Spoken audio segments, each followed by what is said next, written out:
Ladies and gents, welcome once again to Rugby Chat with Angus. Boy, what a weekend we had. Some Super Rugby unlocked and a damn good test match in New Zealand. Well, let's start at Friday evening, where the Sharks played against the Lions at Kings Park. Sharks being victors by 19 points to 16, and one can probably say that the Lions' decision making probably cost them in the end.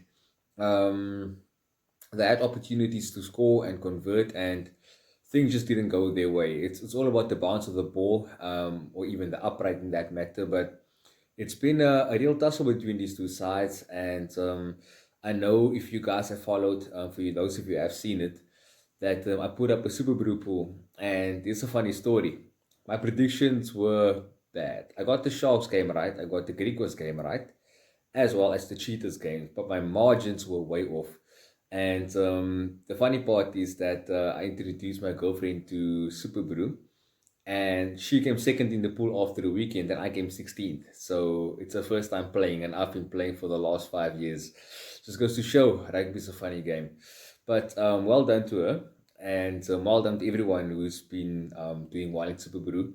But it's only early days, and now, like Nas Botha used to say, the Curry Cup doesn't get one in May, while Super Rugby Unlocked doesn't get one in September. So let's see what happens first. But in any case, it was a typical SA derby, quite a tight knit affair.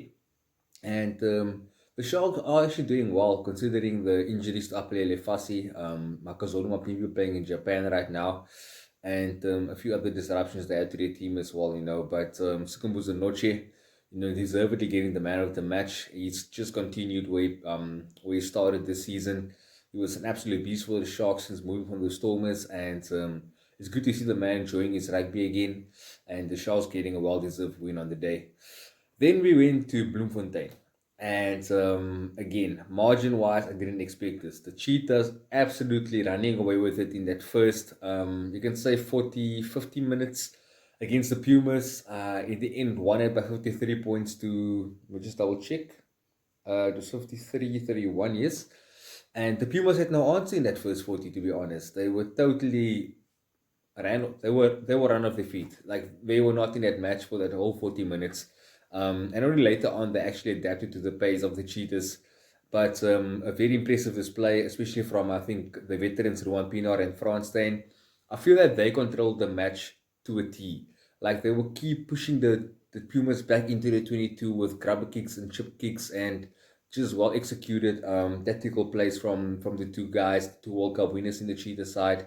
And it's just been a masterclass from them. Roscoe Speckman was pretty good. Malcolm Yar showed why he was in the Springbok Showdown, and there were so many other good performances. And also the Pumas lineout were malfunctioning for the majority of the match. Although they got a few back on the Cheetahs throw, but the Cheetahs knew that the Pumas lineout wasn't the best, so they kept on pestering by just pushing them back with kicks into their own half. And at the end of the day, got a well-deserved bonus point win. And that does set up a nice match for this weekend, which we will talk about soon after I talk about the results of this weekend. And the last match we had was the Bulls up against the Griquas. Again, I went for the Bulls by 22 and they only won by 7. I think I probably should have switched the Pumas and the Bulls game around because that's how the margins went, really. But, in all honesty, I think that the Greek were probably the team that no one knew what to expect about because they had two, I think, warm-up games against the Cheetahs. One they lost quite badly and didn't score a single point, and the other one they won or they lost 31-21. But looking at this Cheetahs side, I think that it didn't actually, yeah, you can't read too much into preseason, like I always say, and the Bulls were surprised. I wouldn't say they were arrogant, but I think they expected, like myself and many other fans, to win quite comfortably by at least, 10 to 15 points. And the Greek coach just gave them no freaking space in that first 20 odd minutes. And I would go as far as to say the Greek were probably a little bit unlucky to lose that match. They conceded a soft try at the end of the match, or at the end of halftime. And basically, to me, if that 7 points weren't scored, who knows what might have happened in that second half. They would have had a psychological advantage over the Bulls, and it could have changed the whole spectrum. But The Bulls historically, they are a championship side. They've won the second most Curry Cups, 3 times Super Rugby winners. You can never write off that brand, and all deserve win in the end. For those guys, came through and got a W for their franchise. And then on Sunday morning, we saw an epic test match. Now, I didn't see the first half mainly because I was out on a bit of a bender the previous night, and yeah, not gonna go into too much detail, but I only went to bed at like after 1, and I planned to get up at 5 o'clock to watch the test, and only got up at 6, so I saw the second half. But I caught the highlights again, and what a test it was! Not without its normal controversy, and I'll stick my neck out here to say that if New Zealand fans always say that South Africans should stop complaining about the referee, well, then they should also admit that the referee has been blowing things in their favor. Two controversial moments. Ricky Ioane stepping into touch in the same movement that the try was scored, the first try.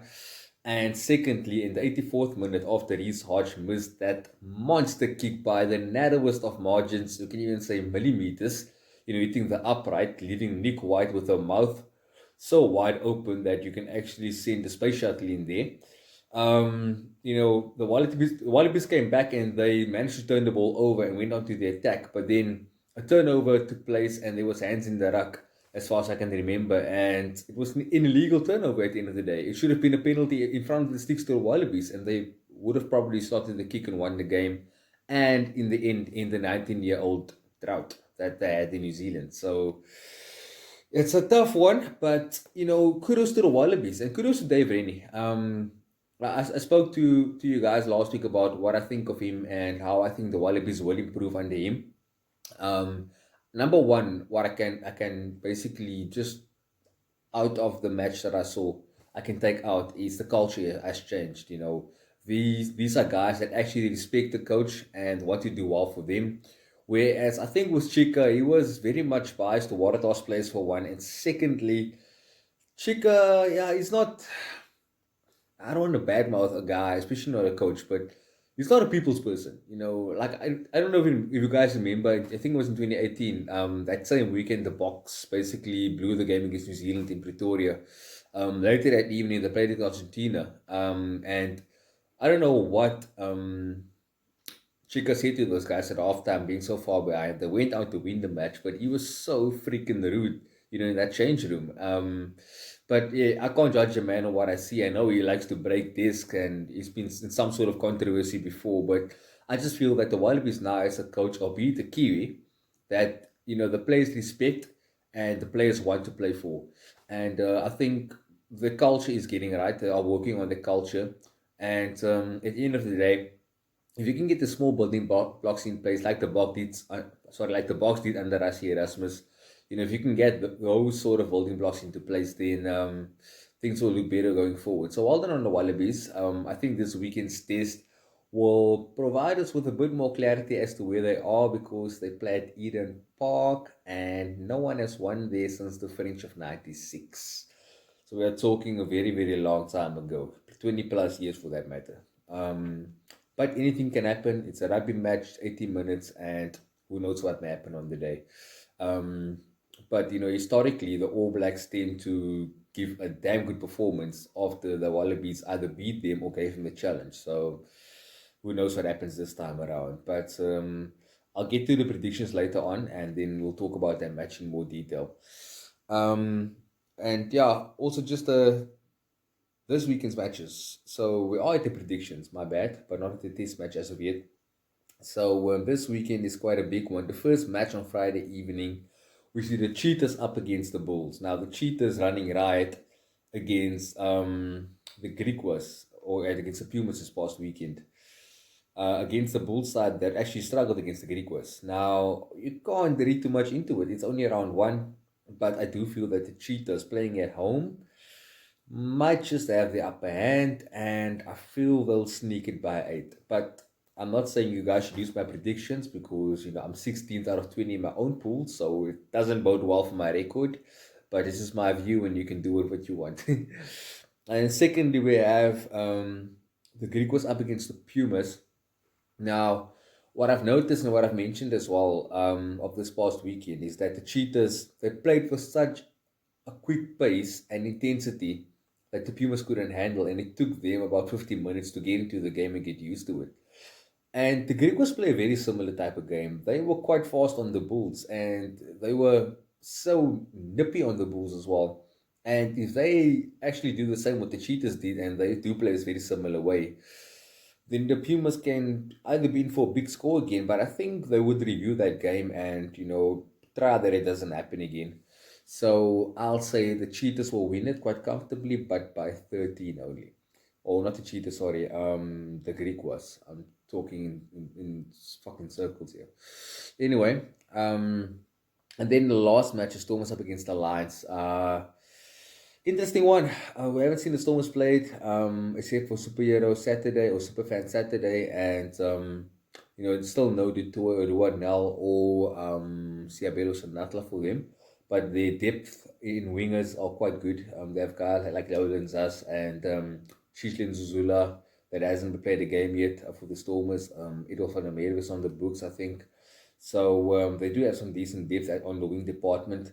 But, the Lions, they had a loss to the Sharks, and that was a very good Sharks team, and they almost won that game. So it's really hard to actually say who's going to win this one. But considering the Newlands factor, although there's no fans, Newlands is generally a tough place to win, for any team on the day. So I'll say the Lions, no, the Stormers will take it by 10. Yeah, I think the Stormers should take it by 10 because just the home ground advantage. We don't know what the capital weather is going to be like. There's always a swirling breeze in that stadium. And I think that, the Stormers up front, especially like we saw in Superhero Saturday or Superfan Saturday. Sorry, I keep getting confused with Superhero Sunday that we used to have before this. But the Stormers up front, they are quite a deadly force. And if they can get that forward dominance again, it's kind of hard to beat them. They are pretty hard to beat when they do that, like the Boks are as well. So, that's my Super Rugby Unlock predictions. And now we get to the test match on Sunday, which we touched on. Eden Park factor. No one has won there since the French of '96. What chance do the Wallabies have? That's a good question. If I have to give an answer right now, I wouldn't say no chance, but I'll say they have a good 10% chance of beating the All Blacks, at Eden Park.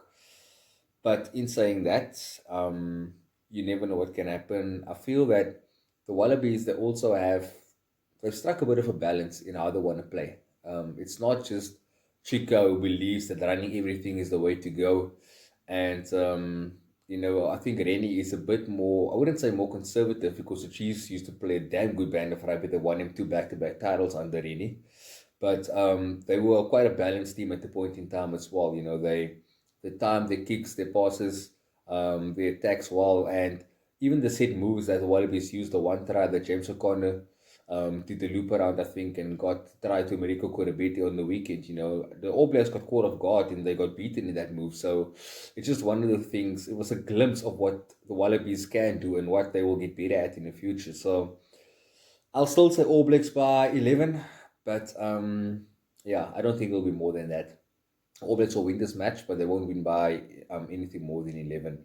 So that's my roundup for this weekend. Guys, if you have enjoyed this video, I will publish this on YouTube as well as on Facebook. But whichever platform you guys prefer to watch, it's all up to you. And you guys must keep well, have a good week.